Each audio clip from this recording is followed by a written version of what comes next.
YouTube. In this video I'm going to show you how to find out what type of processor you have. But not only will this show you what processor you have, it'll also tell you the memory that you have. I'm not talking about storage, I'm talking about RAM. If you don't know the difference, I will make a video about that. So there's obviously the obvious way. You could just go to Windows Task Manager and right there it says I have a Ryzen 7 1700. But Windows Task Manager isn't always accurate. So I'm going to show you the most accurate method.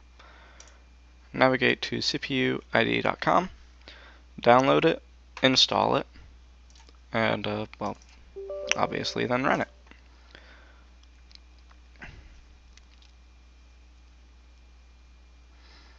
Alright, and Windows Task Manager was right. It's a Ryzen 7 1700. Alright, so that's how you, and not only that, it gives you all the different information. It shows you what socket you have, the TDP of it, which is like the maximum amount of wattage that it can take. It'll give you the core speed. It has a lot of helpful information. Now, let's look at the RAM.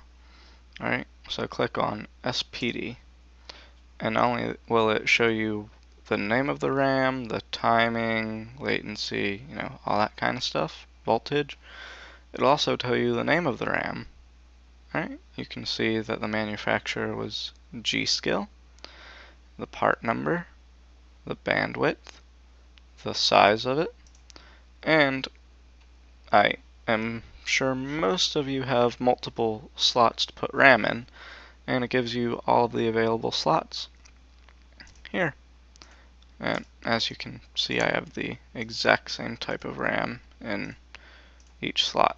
So, yeah. But, that was it. You can also bench test your CPU.